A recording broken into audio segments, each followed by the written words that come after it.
Hello, I'm Nicole Herrick, and this is the first edition of Business Bites. It's small business information, basically.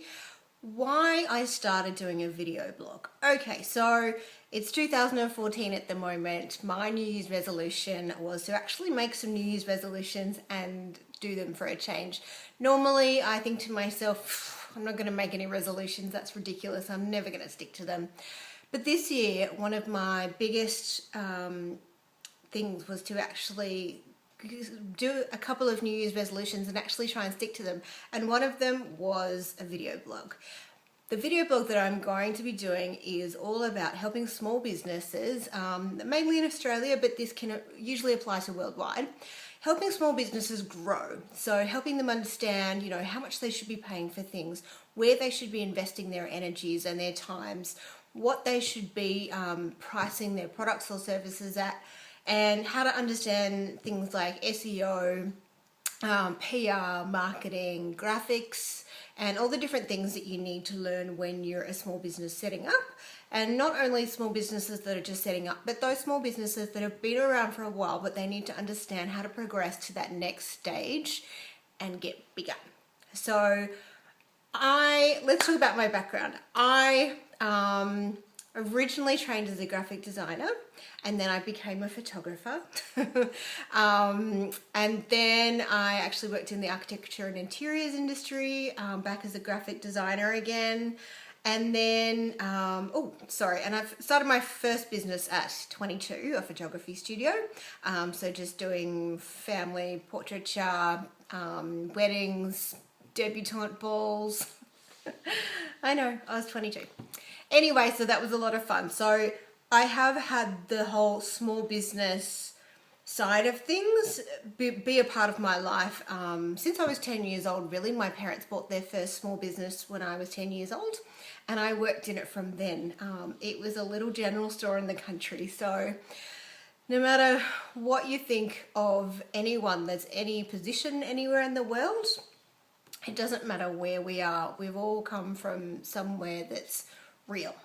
Well, I know how I have anyway. Small business has been a part of my life for many, many years. And in 2011, I launched into the biggest small business of my lifetime. It was called Kidstyle Hub.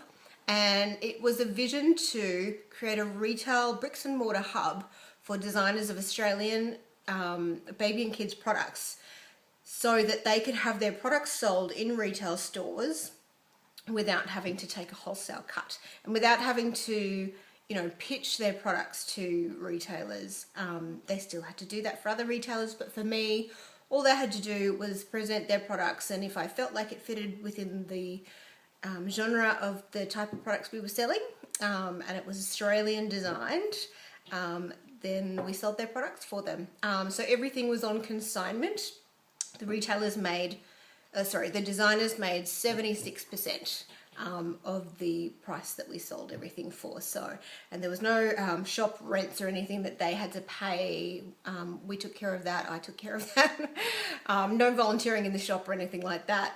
I worked in the shop 7 days a week. And it was a really interesting experience, actually. We ended up running out of money after the first year and a half, 2 years. So, ultimately we had to close. But I think that was such a fantastic lesson in, how things can go wrong in a small business as well. So whilst a lot of people, come to me with a million different questions and I give them lots of good advice, I have failed in my life as well. And I think that, if you don't fail, then sometimes you don't really see the clear picture.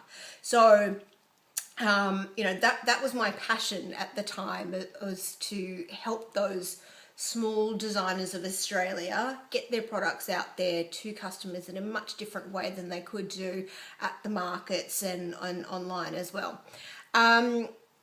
So we had successes, we had failures, and I think all in all, what it really taught me was that you can be as passionate as you like about your product. And you know what, if you're not passionate about it, why are you doing it?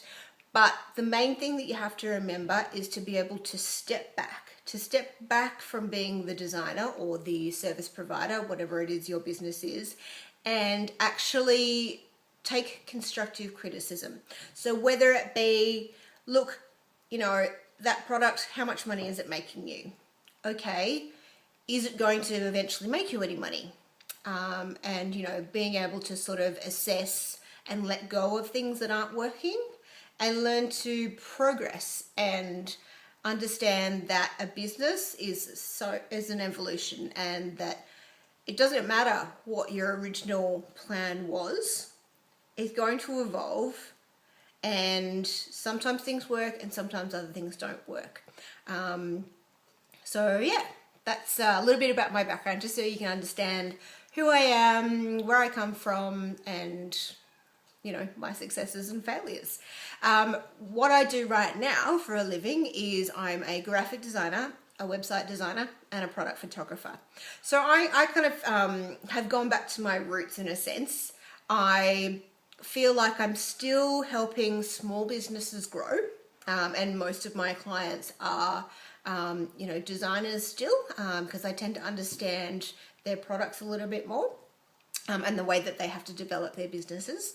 But yeah, so making sure that small businesses have access to information is a very, very key thing in helping you grow, I think. One thing that came out of Kids Style Hub that completely surprised me was we had a private Facebook forum for all of the designers that were involved with the shop. So what we did was we just chatted about the industry, about not necessarily about things in the shop, but about the industry, what markets tend to be good for specific products, what expos, agents, wholesaling, taxes, GST, all that kind of thing. And we were actually all able to discuss things openly and truthfully as well. I think a lot of times, your friends or, random strangers will ask, how's your business going? And, a lot of us tend to say, oh, it's fantastic. I love it. I love my job. I love being my own boss. When really, a lot of us are, bawling ourselves to sleep at night going, oh my God, this is so hard. So much harder than I ever thought it would be. But within this private forum, all of us actually felt like we weren't in competition to each other. We could speak openly. We could have a bit of a vent if something had happened that we needed to get angry about. And, we couldn't voice it publicly because you don't air your dirty laundry in public, especially on Facebook. But to be able to present that privately to peers that had gone through similar things, we really learned that, having a little bit of a vent can sometimes be a great way to just build a bridge and move on. And just being truthful as well. A lot of small business owners do really, go into the whole situation thinking this is going to be fantastic. I'm going to be working for myself. I'm going to be, getting up whenever I want to. I'm going to have so much more time for myself or for the kids. A lot of small businesses in Australia these days are mothers. Because they found that, after having children, it's a lot more difficult to go back into the workplace and for it to be flexible enough for them to be able to still manage handling the children as well. But yeah, so whenever I see a new small business start up, and they're so excited and they're ready to get things going and they think it's just going to happen instantly, I stop and think, and I let them know little things like, sometimes it doesn't always happen straight away. It usually doesn't happen on a smooth path. It usually costs you 10 times more than you ever imagined. And the biggest factor of all is that it takes so much more time to actually run the business. No matter how simple your business is, it takes so much more time than any of us ever thought to run your own small business, especially when it's from home. For some reason, it just tends to take over your life. Okay, so that's everything there is to know about me. We're going to get started on our first topic. The first topic that I want to talk about is how much a small business should actually be paying for a website. So this is one of the biggest questions that I have come across and been asked and that kind of thing before I even just started designing websites for my clients. You know, a lot of people were putting it out there, you know, I've paid $9,000, did I get ripped off? Oh, I got mine for $500. You know, such and such said they spent $30,000. There is a massive, massive difference between, you know, bottom of the range websites and top of the range websites. To go from, for an industry to sell a product, website design, for as little as, you know, some of them are saying $397. You know, you might see all these specials on Google ads. $397 for a website, okay? In the small business range, they actually range up to around about $9,000 to $12,000. When you're a medium-sized business, they start from around $20,000 and go up to around $50,000. So that's for a medium-sized business. I'm talking, you know, 20 to 60 employees. Okay, as a rough guide of what a medium business is to me. Large businesses, obviously, can pay anything and above. You know, there's people that have paid millions for websites, and they're doing that for a specific reason. We don't need to know about that reason here. We're talking about just small business. Okay, so as I said, pricing ranges from $397 to around sort of $9,000 to $12,000. I've heard is roughly the top end of the scale for small business websites. So firstly, I just wanted to say there's a couple of different types of websites that I want to clarify. So there's just a regular business website which presents all of your information on various pages and, you know, gets the job done. There's also an e-commerce type of website, so which is the same type of website, but it also has an online store option. So that's what I classify as a simple business website and then an e-commerce website. There's also lots of different platforms that websites can be designed on. So there's, you may have heard things like WordPress, Wix, Joomla, all these different ones. This is my cat Coco. She might just appear in a few videos. She's a little bit of a rascal. So yeah, lots and lots of different platforms. All of the platforms are free for people to use them. Which I don't want you to confuse with, you know, that just all websites are free. Pretty much no websites are actually free if you want to actually connect your domain into them. Anyone can build their own website using any of the hundreds of online free building platforms and then pay to have your own hosting and then to make connected. So yes, absolutely. If you're a little bit techie, a little bit creative and have an idea of balance and scale and composition and that type of thing, do go out there and give it a go yourself. You can try them for free. Go in, you know, you can choose a template and then you can adjust that template, put your logo in, put your images in, change the color schemes, change the fonts, that kind of thing. So absolutely, you do not have to pay a graphic designer to build a website for you. That is number one, absolutely number one. Number two, if you have a go at it and you find, okay, well that was kind of good, but you know, I don't really think it looks quite as good as, you know, most of the other websites I see out there. What you can do is find a graphic designer, a small freelancer that actually will go in and do a bit of a cleanup and I call it a spit and polish. So they can actually take what you've done already and then just make it look a little bit more professional. So you can actually say what kind of a budget you have for this designer to be able to do it. So, you know, most graphic designers work on an hourly rate. So, you know, what you can do is you can say, okay, so do you have a set price? to be able to just spruce up my website a little bit. And you have to make sure they actually deal with that platform that you're using as well, and find one that specializes in whatever platform you've built it in. And then so, you might be able to sort of say, look, I can only afford 1 hour of your time. Is that okay? Don't be afraid to ask for that, because there are a lot of freelancers that will just do it 1 hour for you, and that's no problem. There will be a lot of designers that say, look, I only do, a 4 hours minimum kind of thing. So that's okay. You're out there. You're getting quotes. Totally fine. Okay, so that's number one. You can build it yourself. And if you're not thinking it looks professional, or even if you are, put it out there to a few of your selected friends, probably not your mum and dad, a few friends that will give you an actual honest opinion, and maybe a few people that actually, know that industry that you're trying to put that website into a little bit better than, other people might.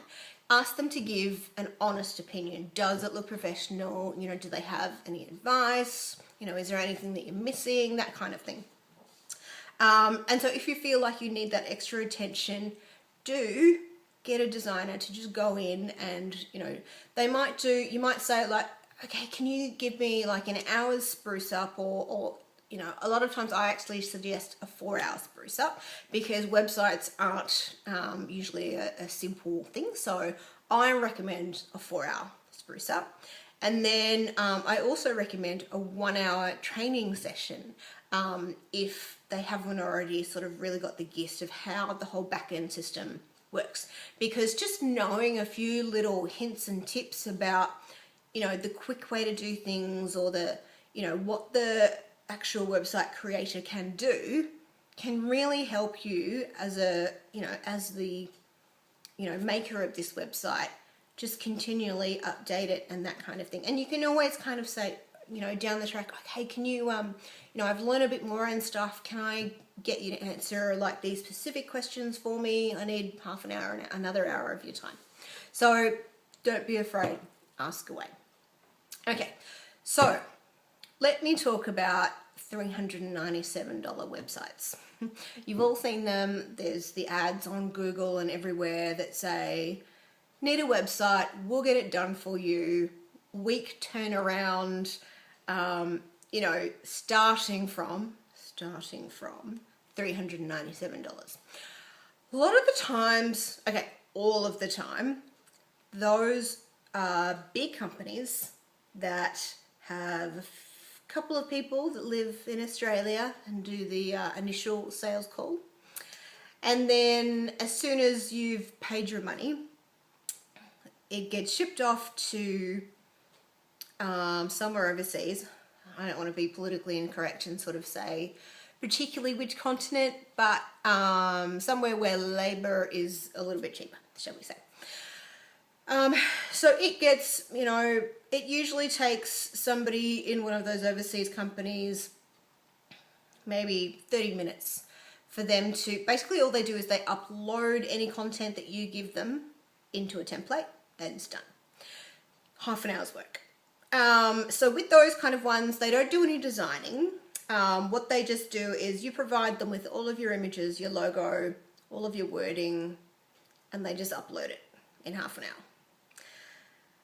So half an hour for somebody in another country that's getting paid maybe 20 cents a day to build your website is definitely not a great way to go.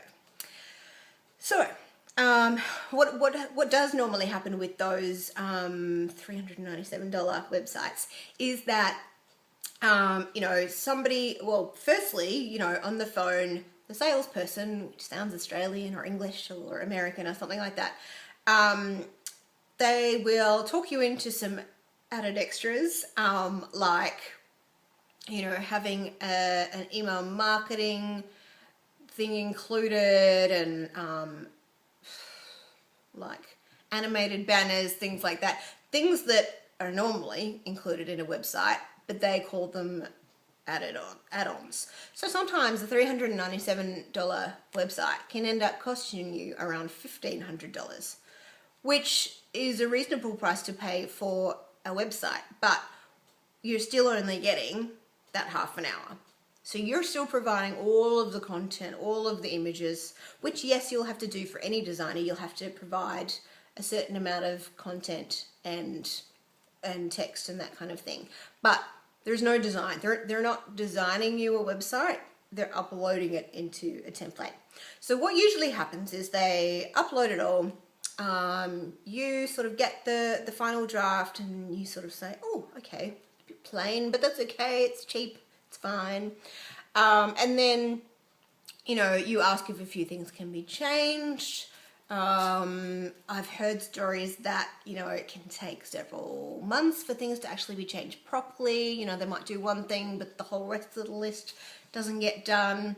And then in terms of you trying to follow up with things that aren't working or things that don't look right or things that, you know, you thought were included but aren't included, you end up talking to a call center in another country, which could be a different country from where the website was actually built.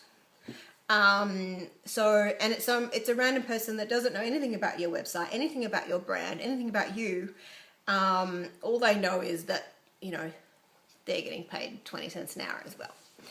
So basically all I hear is horror stories about, yeah, I got it built quite cheaply. Okay, well, it was supposed to be 400, but it ended up being 1,500. And then, you know, as soon as I wanted to change anything, couldn't get through to anyone, or, you know, they kept giving me the runaround, that kind of thing. So this is just what I've heard from clients that have gone down that path. And I've also, you know, I've done the investigating myself, you know, while setting up my business, you know, working out what their practices are and that kind of thing, and what you actually get for $397. So yeah, if I can't imagine any website, any business wanting a website that even if you did go for the basic $397, I can't imagine what kind of business would only need just something uploaded when you can do that yourself. And I mean, anyone can do that yourself. If you can't do it yourself, find your 12-year-old niece or nephew or next door neighbor or somebody like that. They can probably do that for you in an hour. So yeah, that's my take on those kind of websites. Then you have another end of the scale. So you've got your sort of from $4,000 to $12,000 websites. So these websites are done by professional graphic designers, usually that work in a group together. It's a company. There's several web designers that work together. You know, one might do all of the look and the feel of the website, and another might do all the back end things and things like that. And they put together a package for you. You know, they might offer to write some of your content and do a SEO analysis, so that, you know, hopefully they're writing the words so that you can rank higher in Google and other search engines. So absolutely, if you can afford, you know, $4,000 to $12,000 for your website, you're going to be getting a professional, usually. I have heard horror stories of people being charged $4,000 and still getting a $397 website. So always do your research. Don't just go on your gut feeling. If you have no idea about websites, maybe, you know, get a few quotes, and then maybe sort of have a talk to somebody that, you know, might know a little bit more, just be a little bit more tech savvy, and just sort of say, look, I've got these 3 quotes. You know, can you just take a look and just tell me, you know, if anything stands out? You know, does any of them look good? Does any of them look bad? The thing to really look for as well when you're going for that end of things is what their portfolios look like. So if they have an amazing portfolio, but it's all, you know, a particular type of company that they deal with, which has nothing to do with your business, then maybe they're not the right ones for you. So you should go for somebody whose has, you know, similar businesses in their website portfolios, so because they'll probably understand the industry that you work in a little bit better. Okay, so I'm not saying don't go out and spend $4,000 to $12,000. If you have that kind of money, absolutely go for it. But there is a price range in the middle which can still get you a fantastic professional looking website done by a professional, supported by a professional, and looking just as good as a $12,000 website. So you do have to do your shopping around to find a freelance designer that will actually be just as good as you know, the $12,000 ones, but still provide you with all of those different things. But you know, maybe they don't have the overheads that the bigger companies have. So the bigger companies with you know, 20 people working for them, 20 web designers, they have to rent an office, they have huge insurance bills, they have, you know, their staff go on holidays, all that kind of thing. So they have very high overheads. Smaller freelance designers that work from home, they're a one-person business, they don't have many overheads. So all you need really to design websites is a computer. You don't need software these days. It's just a computer and an internet connection. So if you're finding, you know, somebody that doesn't have those huge overheads, they don't need to charge that, you know, $4,000 to $12,000 range. They might do, but they might have, you know, 50 years of experience. What you also want to aim for is somebody that explains the terminology in a way that you can understand. I know just by looking at some people's websites, like as in, you know, portfolios of websites, and the way that they talk about them, have a read through their language of the way that they talk about websites. And if what they say makes sense to you, then have a look at their portfolio and then do get a quote from them. If you look at their website and you can't understand a thing that they're saying, then, you know, chances are when it comes to training, you're not going to understand much either. A good website designer will train you in how to use your website. And it should be very easy for you to be able to use your own website so that you don't have to keep going back to your graphic designer and paying them to make changes. You should be able to make pretty much every single change yourself, and not spending any more. Okay, so I recommend for small businesses, spend between $1,000 and $3,000. That is what I would recommend to everyone for small businesses. Shop around, look for a portfolio you like the look of, look for language that you can understand, have a chat to them, you know, ring them up, have a Skype chat, have a coffee with them. If you don't get along, if you don't have a bit of a connection with your website designer, then, you know, it could be difficult because you're going to be spending a lot of time chatting back and forth, building this website. And then, you know, in the support as well, you know, ask them, do they handle all of their own support for the website? Do you go to them when you have a question, or is it somebody else that you have to talk to? Is it a call center in another country?